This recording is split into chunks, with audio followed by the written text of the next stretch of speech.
எந்த 3 தீட்டு இறைவனுக்கு ஆகாதுன்னு சொல்லுவாங்க மேம்? பசங்க பெரியப்பா பசங்க அவங்களுக்கெல்லாம் ஒன்றும் கிடையாது. அந்த 13 நாள் சுபம் பண்ணிட்டாங்க, வீட்டில் கோயிலுக்கு போயிட்டு வந்துட்டாங்க அப்படின்னா அவங்களுக்கெல்லாம் எந்த விதமான தீட்டு. மருதாணி ஒரு மங்கள பொருள் அப்படிங்கிறது எல்லாருக்குமே தெரியும்.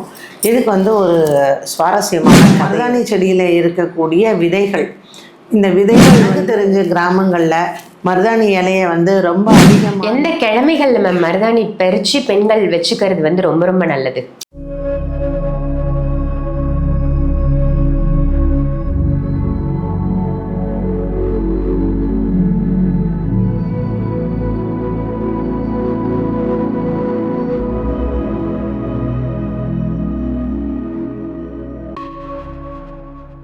ஆன்மீக பரிகார நேர்கள் அனைவருக்கும் அன்பான வணக்கங்கள். இன்னைக்கு நம்ம யாரை சந்திக்க வந்திருக்கோம் அப்படின்னு பாத்தீங்கன்னா, அஸ்ட்ராலஜர் பாரதி ஸ்ரீதர் மேடம் தான் சந்திக்க வந்திருக்கோம். வணக்கம் மேம். வணக்கம்மா மேம். இன்னைக்கான டாபிக் என்ன அப்படின்னு பாத்தீங்கன்னா, மருதாணி. மருதாணியோட சிறப்புகள் என்ன? மருதாணி ஒரு பெண்ணுக்கு எவ்வளவு முக்கியத்துவம் வாய்ந்தது? ஐ திங்க் நம்ம இந்த மருதாணியை பற்றி ஒரு பதிவு ஏற்கனவே நான் ரொம்ப நாள் முன்னாடி கொடுத்துருக்கேன். மருதாணி ஒரு மங்கள பொருள் அப்படிங்கிறது எல்லாருக்குமே தெரியும். இதுக்கு ஒரு சுவாரஸ்யமான கதை இருக்குது. ராமாயணத்தில் சீதை அசோகவனத்தில் இருக்கும் பொழுது ராமர் எப்போ வருவார், தன்னை எப்போ மீட்டுன்னு போவார் அப்படின்னு ரொம்ப எப்போவுமே ஒரு கவலையில் ஒரு சோகத்தில் அந்த அசோகவனத்தில் இருக்கா இல்லையா. ஸோ அங்கே இருந்த இந்த மருதாணி மரங்கள் எல்லாம் அவளுக்கு ஆறுதல் சொல்லுமா. நீ கவலைப்படாத, கண்டிப்பாக உன்னை சீக்கிரமே ராமர் கூட்டிகிட்டு போயிடுவார் அப்படின்னு சொல்லிட்டு சீதைக்கு ஆறுதல் சொன்ன மருதாணி மரங்கள். அப்புறம் சீதையை ராமர் ராவணனை வதம் பண்ணுறார். சீதையை கூட்டிகிட்டு போகிறார். ஸோ அயோத்தியைக்கு கூட்டிகிட்டு போகிறதுக்கு முன்னாடி சீதை இந்த மருதாணி மரங்களை எல்லாம் பார்த்து அவள் சொன்னாலாம், நான் ரொம்ப துக்கத்தில் இருந்த காலத்தில் நீங்கள் எல்லாருமே எனக்கு ஆறுதல் சொன்னீங்க, அதனால் உங்களுக்காக நான் ஒரு வரம் தரப்போகிறேன். எந்த இடத்துல யாருக்கு எங்கே ஒரு மங்கள நிகழ்வு நிகழ்ந்தாலும் அதில் நீங்கள் தான் முதன்மையாக இருப்பீங்க அப்படின்னு சொல்லிட்டு, ஒரு வீட்டில் ஒரு சுபம் அப்படின்னாலே அந்த இடத்துல ஒரு மருதாணி இருக்கணும் அப்படிங்கிறது சீதையால் ஆசீர்வதிக்கப்பட்டது தான் இந்த மருதாணி மரங்கள் எல்லாமே. ஸோ இந்த மருதாணிக்கு கொடுத்த முக்கியத்துவம், ஒரு கையில் ஒரு சுபம் அப்படின்னா ஒரு கல்யாணம், ஒரு என்ன ஒரு நிகழ்வாக இருந்தாலும் அந்த கையில் நம்ம மருதாணி அரைச்சி கையில் இட்டுக்கிறதுங்கிறது ஒரு சுபம். ஒரு பண்டிகையாக இருக்கட்டும், இல்லை வீட்டில் ஒரு சின்ன ஃபங்க்ஷனாக இருக்கட்டும், மருதாணிக்கு முதன்மை கொடுத்தது. கல்யாண பெண் மட்டுமல்ல, அந்த கல்யாண பையனுக்குமே நம்ம மருதாணி வைக்கத்தான் செய்கிறோம். ஸோ அந்த சிகப்பு அப்படிங்கிறதே மங்களத்துக்கான ஒரு அடையாளம். அந்த மருதாணி இலையை அரைச்சி அந்த சாரை நம்ம வச்சு அதையும் ஒரு நல்ல நேரம் பார்த்து நல்ல நாள் பார்த்து தான் நம்ம வைக்கிறோம். ஸோ அப்படிப்பட்ட ஒரு மகத்துவத்தையும் முக்கியத்துவத்தையும் சீதா பிராட்டியார் தான் இந்த மருதாணி மரங்களுக்கு கொடுத்தார். அண்ட் அந்த மருதாணி செடியில் இருக்கக்கூடிய பூ, அது அவ்வளோ வாசனை, அவ்வளோ சுகந்தம் அதில் உண்டு. ஸோ சீதா பிராட்டியாருமே அந்த மருதாணி பூக்களை அவ்வளோ அவள் அந்த அசோக வனத்தில் இருந்தால் பாருங்கள், அந்த அசோக மரத்து பூவே அவ்வளோ வாசனையாக இருக்கும்னு சொல்லுவாங்க. நீங்கள் எத்தனை பேர் ஸ்ரீலங்காவில் அதை பார்த்தீங்கன்னு எனக்கு தெரியல. நான் போயிருக்கேன், நிறைய முறை நான் போயிருக்கேன். அந்த அசோகவனம் இப்போ அது ஃபாரஸ்ட் இதில் ரிசர்வ் பண்ணி போக முடியாது உள்ளே. பட் அந்த அசோக செடி பார்த்தேன், அந்த வனமே நான் பார்த்தேன். அந்த வனத்துக்கு பக்கத்துலேயே அந்த சீதை ஆறு ஓடுது. அந்த சீதை ஆறுக்கு பக்கத்துலேயே அந்த சீதா மஞ்சள் தேய்ச்சி குளித்த இடம், ஆஞ்சநேயர் அவங்கள பார்த்தது எல்லாமே இருக்குது. அவ்வளோ அழகான ஒரு இடம் நுவரேலியாவில். ஸோ அந்த அசோக வனத்தில் அந்த அசோக மரத்தோட பூவே அவ்வளோ வாசனை இருக்குமா. அதை விட ஒரு வாசனை மிகுந்த பூ இந்த மருதாணி செடியினுடைய பூ.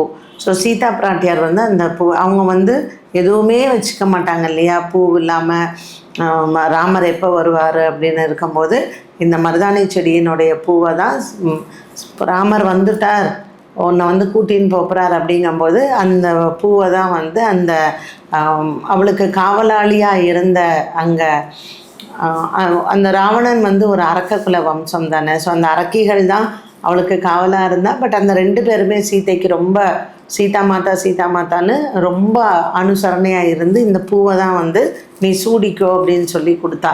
ஸோ சீதா பிராட்டியார் அந்த பூ நம்ம சுவாமிக்கே வைக்கலாம். அந்த மருதாணி செடியினுடைய பூ அவ்வளோ வாசனையாக இருக்கும், நமக்கு ஒரு மயக்கத்தை கொடுக்கக்கூடியதுன்னு கூட சொல்லலாம். அந்த மருதாணி செடியில் இருக்கக்கூடிய விதைகள், இந்த விதைகள் வந்து எல்லா விதமான கிருமி நாசினின்னே சொல்லலாம்.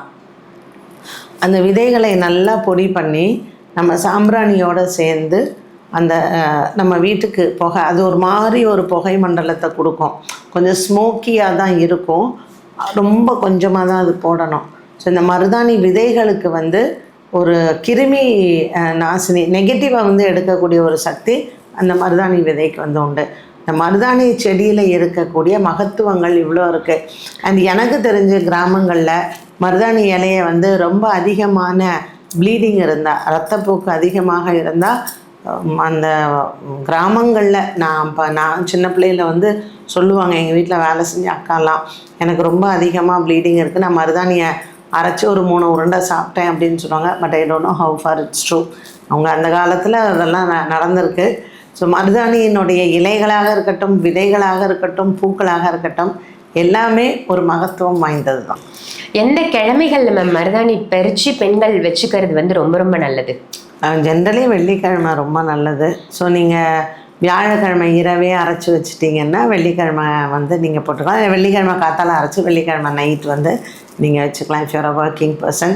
ஜென்ரலாக வந்து ஐப்பசி கார்த்திகை மாதம் வந்து இந்த மருதாணிக்கு வந்து ஒரு சிறப்பு உண்டு. ஸோ ஐப்பசி மாதத்தில் இருக்கக்கூடிய அந்த பௌர்ணமியும் கார்த்திகை மாதத்தில் இருக்கக்கூடிய பௌர்ணமியும் வந்து இந்த மருதாணிக்கு வந்து ரொம்ப சிறப்பு. ஸோ அன்றைக்கி நம்ம அந்த மருதாணி இலைகளை பறித்து அரைச்சி எல்லாருக்கும் கொடுக்கலாம் அப்படிங்கிறது. ஐப்பசி மாதத்தில் தீபாவளி வர்றதுனால தான் நானும் ஐப்பசி மாதத்தில் மெஹந்தி ஃபங்க்ஷன் வச்சுருக்கேன். மருதாணி செடியை வந்து வீட்டில் வைக்கலாமா மேம்? வைக்கலாம், எங்கள் வீட்டில் எல்லாம் இருக்கே. நான் தூத்துக்குடியில் இருக்கும்போதும் எங்கள் வீட்டில் பெரிய மரம் மருதாணி செடி. ஸோ அதில் அப்படி ஒரு பூ பூக்கும். அப்படி எங்கள் வீட்டில் மகிழ மரம் உண்டு, மருதாணி மரம் உண்டு, எல்லாமே வாசனை தான், அப்படி வாசனையாக இருக்கும் அந்த மருதாணி பூ. ரொம்ப சிறப்பு மேம். மருதாணியோட சிறப்புகள் என்ன, அந்த அசோகவன கதையும் சீதா பிராட்டியோட அந்த அனுபவங்களும் நீங்கள் பகிர்ந்துக்கிட்டீங்க மக்களுக்காக. எந்த 3 தீட்டு இறைவனுக்கு வந்து ஆகாதுன்னு சொல்லுவாங்க மேம், எதனால்? அதாவது இறைவனுக்கு நிறைய தீட்டு வந்து ஆகாது. அதில் முக்கியமான சிலதெல்லாம் நான் சொல்கிறேன் நான். ஸோ இந்த தீட்டு சம்மந்தப்பட்டது நம்ம பேசணும் இல்லையா. ஜென்ரலாக வந்து இறைவனுக்கு உண்டான தீட்டு வந்து இறப்பு. ஒருத்தங்க வீட்டில் இறந்துட்டாங்க அப்படின்னா அந்த 15 நாள் அந்த தீட்டு இறப்பு தீட்டு. அப்புறம் விருத்தி தீட்டு, நம்ம வந்து குழந்தை பிறந்தது அப்படின்னு சொன்னால் அந்த 15 நாள் அந்த விருத்தி தீட்டு நம்ம வந்து கணக்கில் எடுத்துக்கிறது. அடுத்தது வந்து சுவாமிக்கு வந்து தீட்டு அப்படிங்கும்போது நம்ம ஜென்ரலி காலையில் குளிக்காமையோ நம்ம வீட்டிலேருந்து காலையில் எழுந்திரிச்சோ இந்த விஷயங்கள்லாம் செய்யாமல் நம்ம கோயிலுக்கு போகிறது கிடையாது. ஒரு கொடிமரம் வந்து தாண்டுறோம் அப்படின்னு சொன்னால் இந்த தீட்டுகள் எல்லாம் ஆகாது. ஏன்னா கொடிமரம்ங்கிறது கோவிலில் சுவாமியினுடைய கர்ப்ப கிரகத்தில் இருக்கக்கூடிய உயிர் வந்து இந்த கொடிமரத்தில் இருக்கும். ஸோ கோயிலுள்ள போகும்போதே கொடிமரத்தை நமஸ்காரம் பண்ணிட்டு தான் போகிறோம்.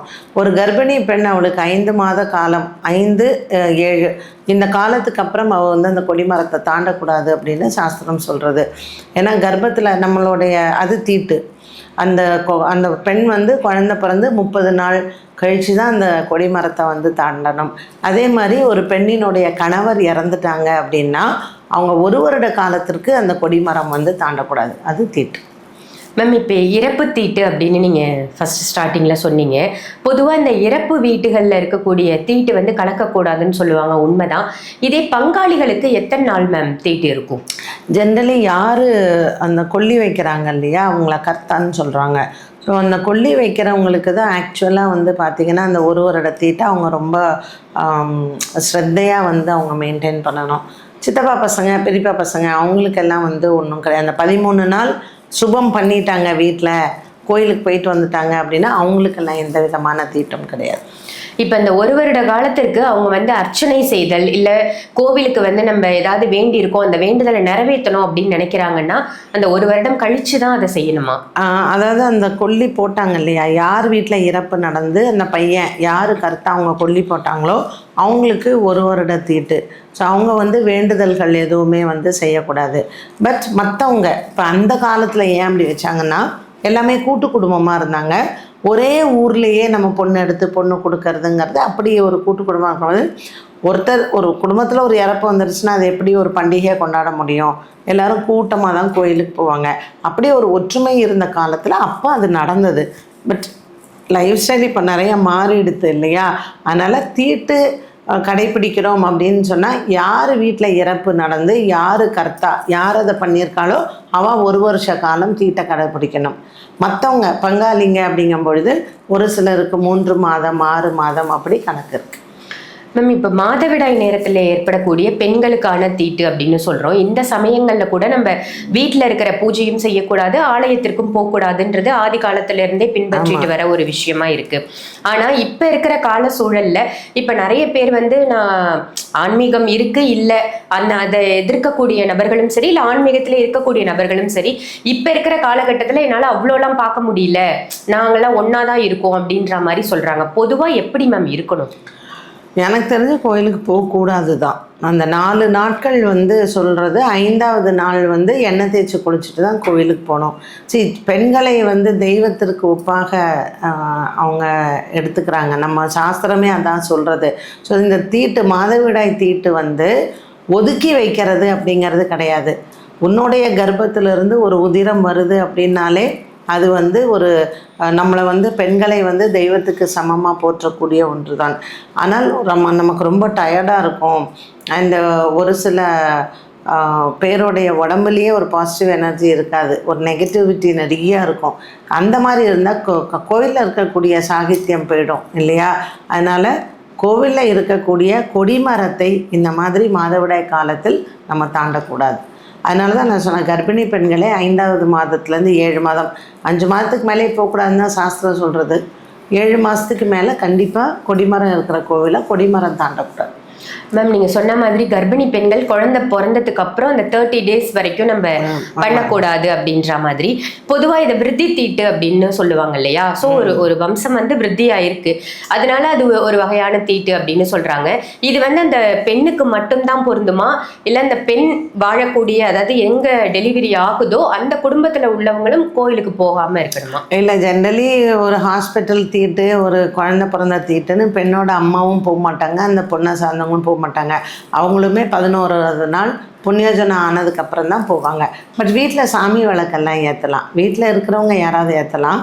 விருத்தி தீட்டில் பையன் வீட்டில் வந்து ஏற்ற மாட்டாங்க. இந்த மாதிரி விஷயங்களை நம்ம கடைப்பிடிக்கிறது நல்லதுன்னு நம்ம ஆதி காலத்திலேருந்தே பின்பற்றிட்டு வரோம். இதை கடைப்பிடிக்கலைன்னா என்ன மாதிரி விளைவுகள் மேம் வரும்? இதெல்லாம் தான் நம்ம சொல்கிறோம் இல்லையா, பிரம்மஹத்தி தோஷம்னு சொல்கிறோமே, இதுவும் ஒரு வகையான பிரம்மஹத்தி தோஷம் தான். இப்போ நிறைய பேருக்கு தெரிய மாட்டேங்கிறது, உங்களுடைய வாரிசுகள் உங்களுடைய வம்சங்கள் வந்து எப்படி பாதிக்கப்படுவாங்க அப்படின்ட்டுன்னு கண்டிப்பாக கடைப்பிடிக்கணும். நம்ம பிள்ளைங்க நல்லா இருக்கணும், நம்மளுடைய அடுத்த ஜென்ரேஷனுக்கு பெரிய வியாதிகள் இல்லைன்னா குழந்தை பிறக்கிற பாதிப்பு இல்லை ஆட்டிசம் சில்ட்ரன் இதெல்லாம் வராமல் இருக்கணும்னா இது எல்லாத்தையும் கண்டிப்பாக கடைப்பிடிக்கணும். நீங்கள் சொன்னது கரெக்ட் மேம். ஏன்னா ஒதுக்கி வைக்கிறது அப்படின்றது கிடையாது பெண்களுடைய மாதவிடாய் தீட்டு. இப்போ நிறைய ஆர்குமெண்ட்ஸ் அதுதான் போகுது, எங்களையும் தனிமைப்படுத்துறீங்க, இது வந்து இயற்கை தான், இயற்கையாக வரக்கூடிய விஷயத்தை எதுக்கு நீங்கள் இவ்வளோ பெருசாக பண்ணுறீங்க அப்படின்ற மாதிரி நிறைய டாக் போயிட்டுருக்கு. பட் நீங்கள் சொன்னது கரெக்ட். ஏன்னா நம்மளோட இப்போ கோவில்ல எல்லாம் நம்ம வந்து லேடிஸ் வந்து அவங்களுக்கு பீரியட்ஸ் வரும், எப்போ வருங்கிறது தெரியாது. இப்போது சம்டைம்ஸ் கோவில் உள்ளே போகிறா, ஒரு கர்ப்பகாரத்தில் இருக்கிறச்சேவே அவளுக்கு பீரியட்ஸ் வந்துடுதுன்னு வச்சுக்கோங்களேன், அது ஒன்றும் பண்ண முடியாது. அதனால தான் என்ன பண்ணுறாங்கன்னா கோவில்கள்லாம் இந்த ஆனி மாதத்துலலாம் பார்த்திங்கன்னா ஜேஷ்டாபிஷேகம்னு ஒன்று பண்ணுவாங்க. இந்த மாதிரி யாராவது கோவிலில் தீட்டோடு வந்துட்டால் தெரியாது, ஸோ யார் வரலைங்கிறது யாருன்னு தெரியாது. ஸோ சுவாமிக்கு அந்த சாகித்யம் இருக்கணும் அப்படிங்கிறதுனால தான் நமக்கு ஜேஷ்டாபிஷேகம், சுவாமியினுடைய அந்த ஆபரணங்கள் எல்லாமே பாலிஷ் போட்டு கோவிலை ஃபுல்லாக நம்ம கழுவி விட்டு மந்திர ஜபங்கள் எல்லாம் பண்ணி ஹோமங்கள் எல்லாம் பண்ணி சுத்தப்படுத்துகிறாங்க.